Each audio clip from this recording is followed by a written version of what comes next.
5 राज्यों में से मध्य प्रदेश इकलौता राज्य है जहां का फैसला आधी रात को आया। उसके बाद स्थिति स्पष्ट हुई। बीजेपी और शिवराज सिंह चौहान आखिरकार आधी रात को क्यों पीछे हटे सरकार बनाने से? क्या सिर्फ सीटें कम होने की वजह थी या और भी कुछ वजह थी कि यदि वो जोड़ तोड़ करते हैं तो इसका मैसेज गलत जाएगा? मैं बताऊंगा कि रात भर कैसे वहाँ पे जोड़ तोड़ और मीटिंगों का दौर चलता रहा और अंततः सुबह जो है शिवराज सिंह चौहान ने ऐलान कर दिया कि वो इस्तीफ़ा दे रहे हैं और सरकार नहीं बनाऊँगा।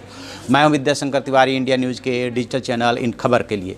दरअसल इससे पहले के मध्य प्रदेश पे आए, पहले के 3 राज्य यानी कर्नाटक, गोवा और मणिपुर के में जो अभी हाल के घटनाक्रम में हुए थे या चुनाव हुए थे, उसके बाद जो वहाँ पे बीजेपी ने सरकार बनाई थी, खास तौर से गोवा और मणिपुर में छोटे दल होते हुए भी, कांग्रेस से कम सीटें होते हुए भी, उसको लेकर के बीजेपी की काफ़ी आलोचना हुई थी। और तब बीजेपी के पास इस तर्क के सिवा और कोई तर्क नहीं था कि वहाँ पे कांग्रेस सोती रही, इसलिए उसने सरकार बनाने का दावा पेश कर दिया। कांग्रेस वहाँ पे दावा ही नहीं पेश कर पाई थी। लेकिन हालिया जो उसके सामने एग्जाम्पल था वो कर्नाटक का था, जहाँ पे कि उसके पास बहुमत नहीं था। इसके बावजूद जो है वहाँ के राज्यपाल ने येदियुरप्पा को मुख्यमंत्री पद की शपथ दिला दी थी और मामला सुप्रीम कोर्ट में चला गया था। बहुमत साबित करने के लिए राज्यपाल ने 15 दिन का समय दे दिया था, लेकिन सुप्रीम कोर्ट ने 19 मई को बहुमत साबित करने का निर्देश दिया था और बहुमत साबित करने से पहले ही येदियुरप्पा को वहाँ पे रिजाइन करना पड़ा था।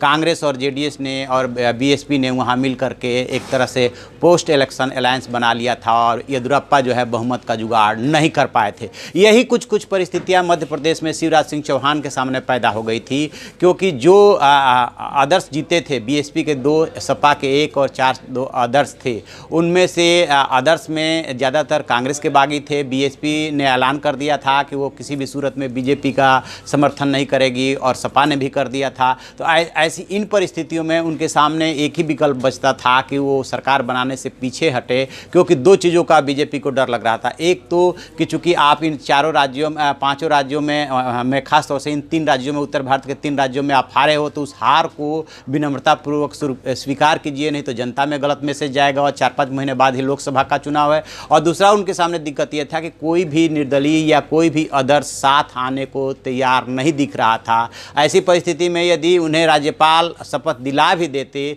तो फिर वही कर्नाटक की स्थिति पैदा हो जाती। इसलिए रात भर मंथन चलता रहा। शिवराज सिंह चौहान ने अपने स्तर पर मीटिंग की, यहाँ पे दिल्ली में बैठकें हुई और अंततः ये तय हुआ कि सरकार न बनाने में ही भलाई है, क्योंकि एक इसके पीछे ये भी रणनीति काम कर रही थी कि जब तक लोकसभा चुनाव आएगा तब तक कांग्रेस को सरकार बनाए हुए 6 महीना हो चुका होगा और एंटी एस्टेब्लिशमेंट फैक्टर शुरू हो गया होगा, क्योंकि कांग्रेस ने इतने ज़्यादा वायदे कर दिए थे। यानी कि 2014 में जो बीजेपी ने गलती की थी, लगभग उसी तर्ज पे कांग्रेस ने वायदे किए हैं, किसानों के कर्ज माफ़ी का, बेरोजगारी भत्ता का, वगैरह वगैरह। तो ये तय हुआ कि चलिए कांग्रेस को सरकार बनाने दें, जनता में अच्छा संदेश दें और विनम्रता दिखाएं।